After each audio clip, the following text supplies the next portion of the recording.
Bonjour, nous sommes le mercredi 12 septembre. Je suis à Strasbourg et si vous êtes à Strasbourg ou dans les environs, vous pouvez venir m'écouter tout à l'heure à 20 heures aux Bibliothèques Idéales.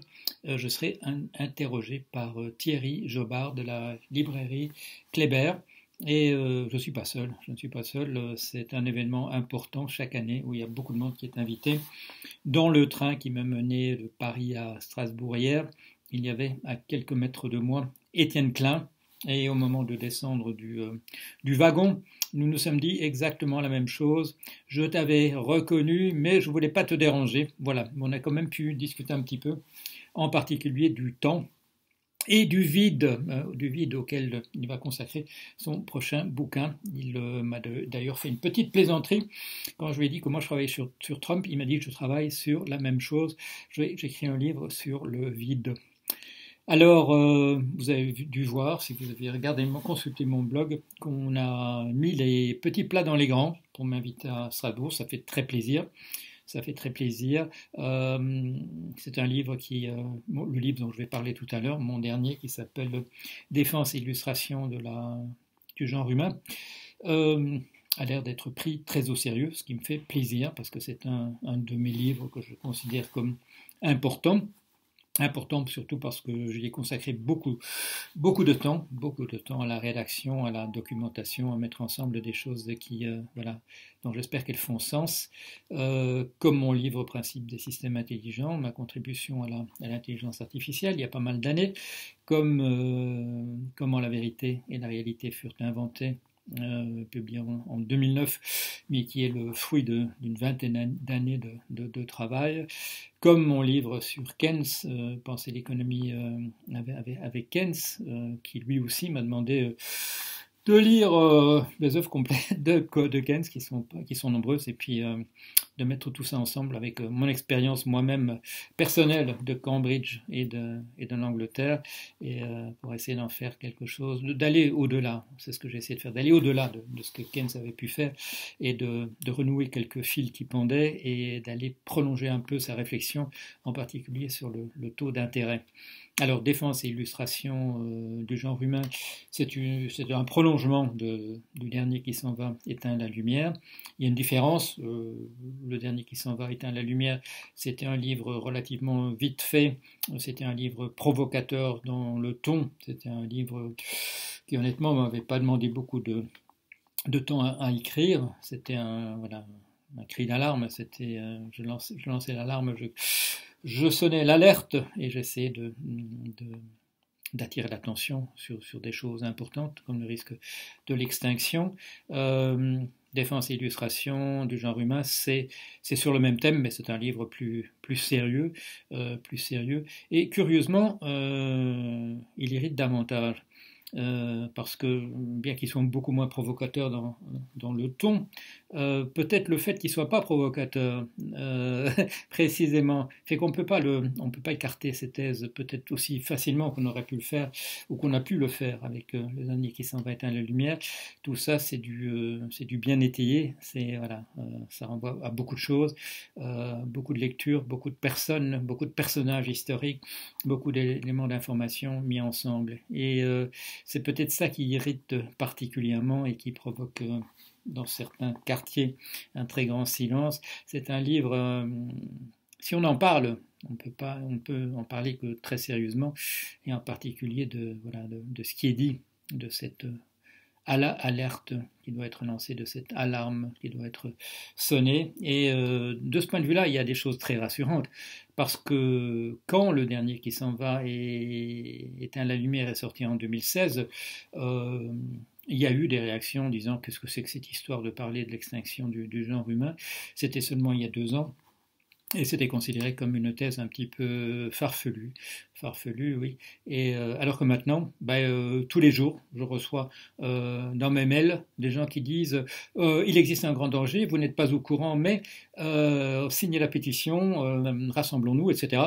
Et il se fait que je suis au courant puisque j'ai été un des premiers à sonner le tocsin.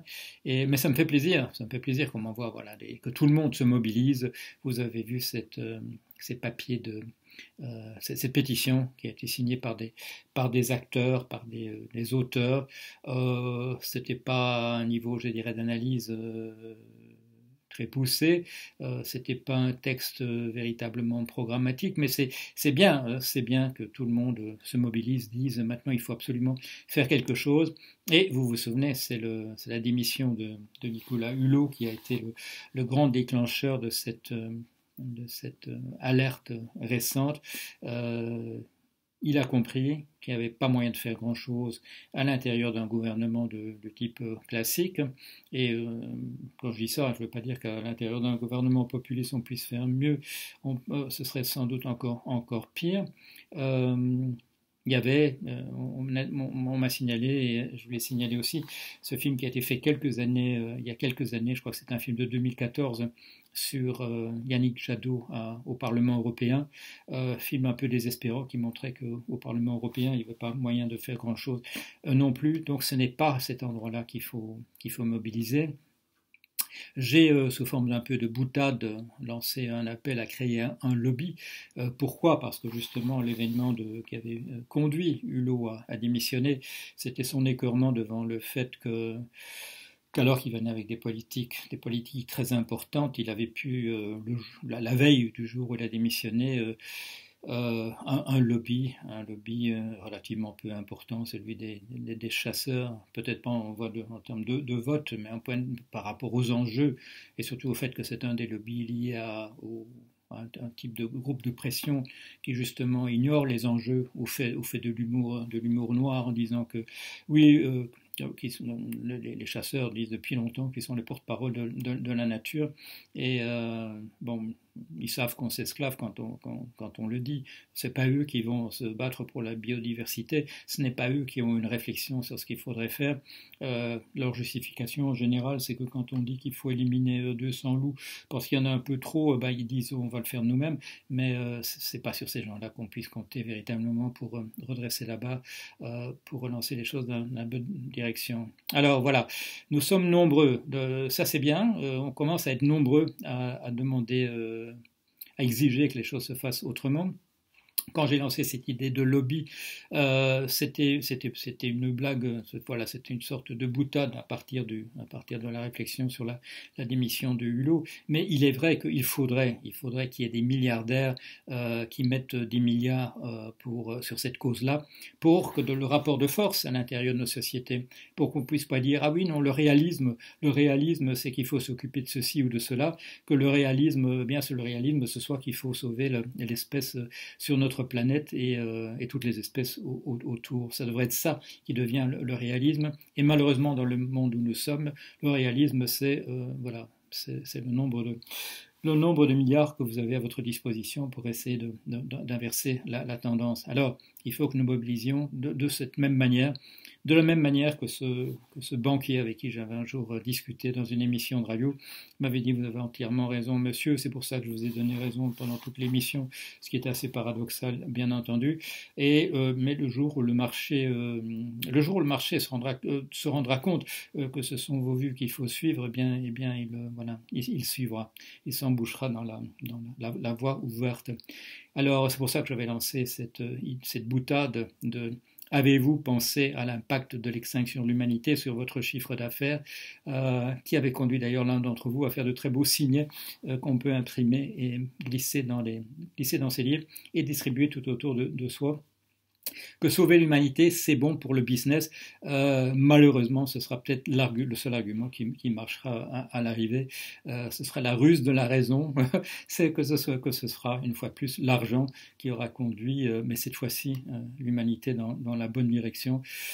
Que pour faire des affaires, on se rend compte qu'il faut des consommateurs et que ce ne sont pas les 3 milliardaires ou les 4 milliardaires sur une île au milieu du Pacifique ou au milieu de l'océan Indien qui se seront barricadés dans un fort Chabrol. C'est pas eux qui feront tourner le business. Voilà.